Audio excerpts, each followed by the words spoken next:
Welcome back to the Sober Web, my friends. I'm Clark, your host and the creator, and today I'm going to talk about how to handle social situations when you are getting sober, you're quitting alcohol, or you're overcoming an addiction, and you're not really sure what to do when it comes to your friendship circles, nights out, or events that maybe you're going to have alcohol and people are going to be partying. And I totally know how hard and how frustrating and how lonely it can feel. So watch this entire video because I've got some tips and tricks for you. I hope that helps you know that what you're feeling is totally okay, it's totally normal. But before we get into that, hit the like button if you're sober today, leave your sober date in the comments below, and now let's get into the topic of how to navigate the social waters when quitting alcohol and/or overcoming addiction in general. Tip number one. I'm going to be just direct with this one because this is one of the most empowering things that you can do. You've just got to be honest. Just let people know that you're not drinking. If you are truly honest and vulnerable with people and just let them know that you are rethinking your relationship with alcohol and that you're not going to drink or that you're not going to even join an event that they're at, I think that you'll be surprised to find that people will actually really respect that. And that honesty and that vulnerability can sometimes bring out support that you never thought possible from people. And as you are honest and vulnerable, you will begin to build a network of allies around yourself that support what you are doing, even if at first you feel like no one understands and maybe you feel utterly alone. So be honest, my friends. Be honest about your journey. Be honest about quitting alcohol. It's really empowering if you do that, and there's absolutely no guilt or shame in the fact that you are rethinking your relationship with alcohol. It's a powerful thing.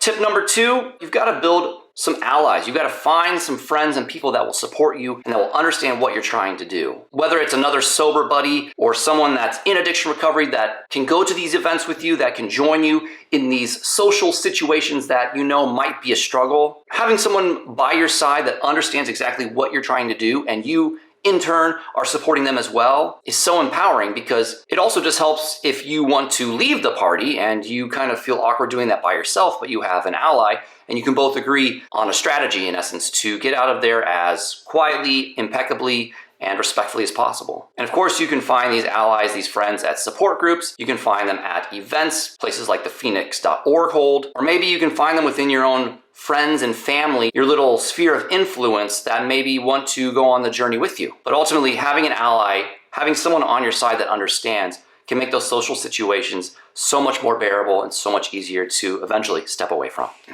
Tip number three, be prepared. Sometimes it's good to actually, as silly as it might sound, is to stand in front of a mirror and practice what you're going to say, how you're going to act when someone offers you a drink. You don't owe them any explanation whatsoever. You can simply just say, I'm not drinking alcohol. It's not my thing right now. I'm giving alcohol a break. It just doesn't really agree with me anymore. I'm rethinking my relationship with it. Of course, the simplest thing to just say is, no thanks, I'm good. Or if you want to be really gutsy, you can be just like, hey, I'm an alcoholic. Alcohol is bad for me. It makes me do crazy things. And I decided I don't want to live that way anymore. There's always certain responses for every type of situation that you're in. But if you are prepared, kind of like an actor, you run these lines over and over and over. Eventually they become second nature, and eventually you feel confident in saying them over and over because you're completely comfortable in the fact that you're quitting alcohol and that you literally don't want to drink.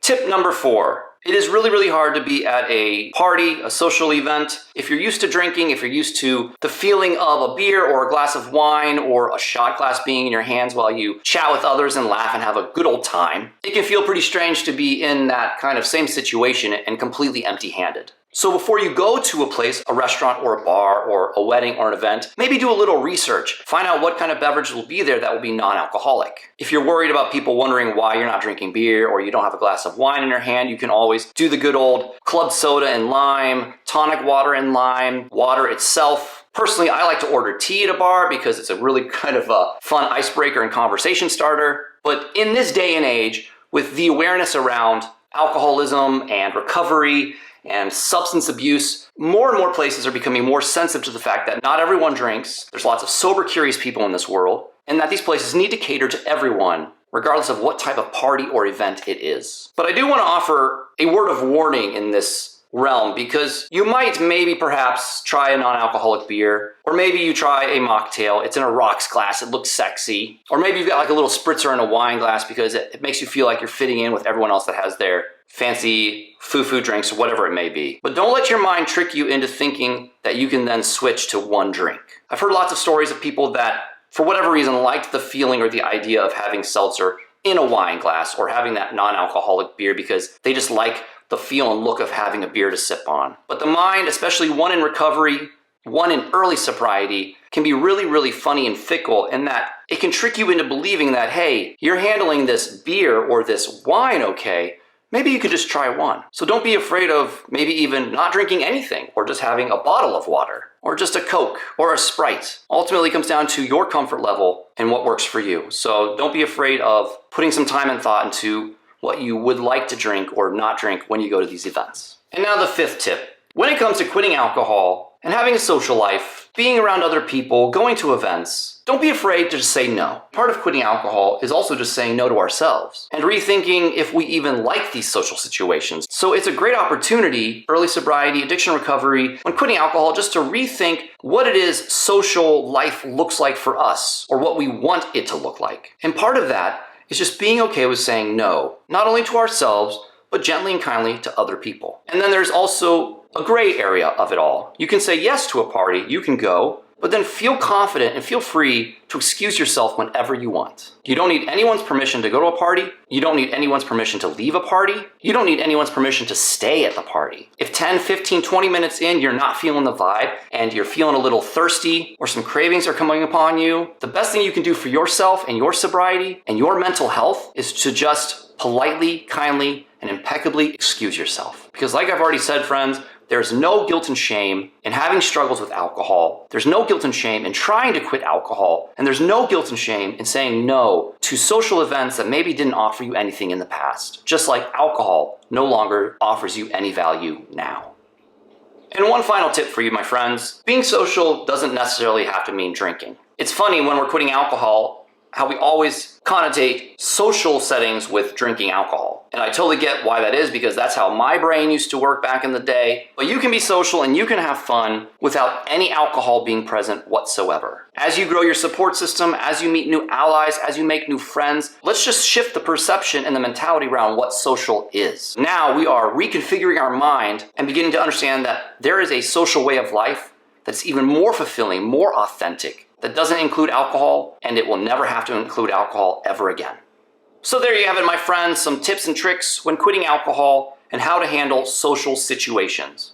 I think the biggest thing in all of this, instead of summarizing all the points, is that it's ultimately a shift in mentality about what social life to us is in our sobriety, what that looks like, what that sounds like, what that feels like, maybe even what it tastes like. But ultimately, you do what's best for you, your sober journey, your sobriety, because quitting alcohol will change your life in so many amazing ways and will actually give you a much more authentic social life in the long run. Hit the like button if you found this video valuable. Please share this video if you found it valuable. I hope you'll leave a comment with your sober date, but also some ideas and topics that you might like to see videos made on, because this was a video based on a community member's request, and I like to do that as much as possible. And then of course, hit the subscribe, hit the bell for more content like this so I can continue to support your sober journey and your path towards embracing the full power of sobriety. Until I see you again, much love, much life. I'm Clark with the Sober Webb. I'll talk to you really soon.